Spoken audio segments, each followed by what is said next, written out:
Hey everyone, welcome back. It's Ben Morales, your personal financial coach here, and you're ready to do velocity banking, but there's this whole concept of average daily balance that you've been hearing about, and now you're curious with what is average daily balance? How is it calculated? How does that affect me when I'm using the velocity banking concept? Those are all valid and great questions. So similarly to when I worked at a bank, it was really important that when we communicated what a customer needed to do to make sure that they weren't charged for a checking account or to have a checking account with the bank that I worked at, it's really important to explain to them, okay, you can avoid a monthly fee by having the average of a daily balance. And the same holds true for any debt tool that you're going to use, whether it's credit card, personal line of credit, home equity line of credit, or a business line of credit.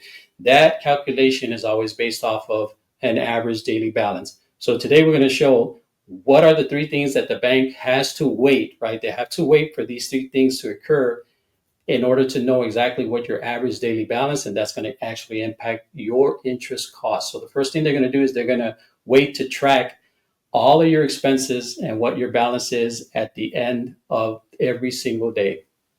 Okay, well, once they have your balance for each day, they're going to then, the second thing is add all your balances together, right? They're going to get an actual dollar cost of all your balances together. And then they have to do the third thing, which is divide all of those balances by the number of days that they are in the month. We're going to show you exactly what it is that looks like. So let's say this is a 30-day month, right? Pretty much 30-day month is, I know there's months with 31 days, but I want to make things as simple as possible. So this is a 30-day month. And we're going to basically start the month with a purchase on day one, or purchases. Let's say on day one, you're going to be buying, or you're going to pay bills, you're going to get gas, you're going to maybe give at your local church, you're going to do groceries, so on and so forth. All of these things are taking place on day number one. So on day number one, $1,000 was charged, and nothing else was done on that particular day. So for the next 10 days, that was your balance each and every single day, $1,000, all right? So first 10 days of the month, $1,000 is being charged on a per day basis, or $1,000 is being calculated. Now, on day number 11, you make a $300 payment, right? Which means what's happening to the balance? The balance is going to go down. What is it going to go down to? The balance now is going to be $700. Now, from day 11 to day 20, you're going to maintain that $700 as your balance, which means nothing is going to change. So it's going to remain 10 more days at that particular dollar amount as a balance. On day number 21, what is happening? We're going to have more expenses, right?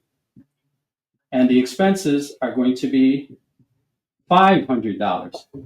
We ended day 21, or rather day 20, for those 10 days at 700. Now we made day 21 a purchase of 500, which means that is going to raise our balance, and it's going to take us to 1,200, right? Everyone see how that works? 1,200, very basic, very common. Now, from days 21 to day 30, that 1,200 remained as our balance. So now that's just the first part, right? We talked about they need to track what your balance is every single day. Now we need to get into the meat and potatoes and find out what the calculation of that is. So 10 days, the balance was 1,000, which means for those 10 days, that's $10,000. Another 10 days, the balance was 700. So for those 7 days, that's $7,000. The following 10 days, we know that the balance ended at 1,200, and this is $12,000. Now remember earlier I said they had to add everything together. When you add all of this together, it's $29,000.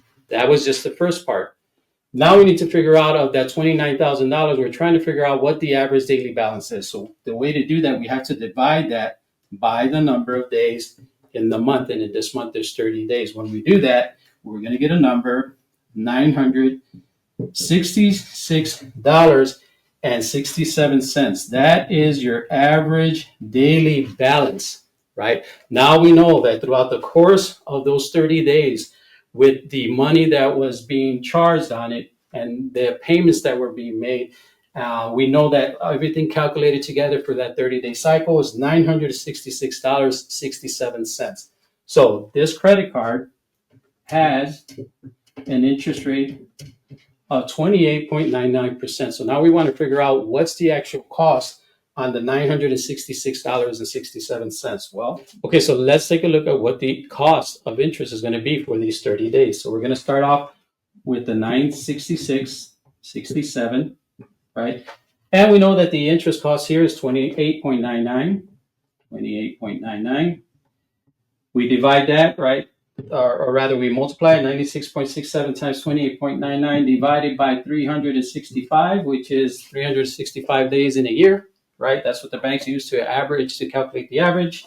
You're going to come out with a number that's like 0.67 or 0.76777. We just round it up to make it 0.768. 0.768 times 30. And we get a number of $23.04. This is your interest cost. That's your interest cost on the $966.67, which is your average daily balance. So imagine if you take throughout the course of those 30 days, right, and you start to take portions or all of your cash flow throughout the cycle of those 30 days. Every time you make an extra payment into this particular cycle that's happening here, you reset the average daily balance clock. The average daily balance clock. You reset that clock, which means that now the bank has to again wait, calculate what's coming in, what's coming out, what's going out, and then determine what your balance is going to be for that particular day. And if you're able to do that multiple times throughout the course of the 30 days, you will end up paying less interest and possibly even the interest that we paid here for this particular average daily balance. So I hope this makes a lot of sense for you and you found it helpful. Thanks for tuning in once again today. Look forward to the next video. Until then, take care and God bless.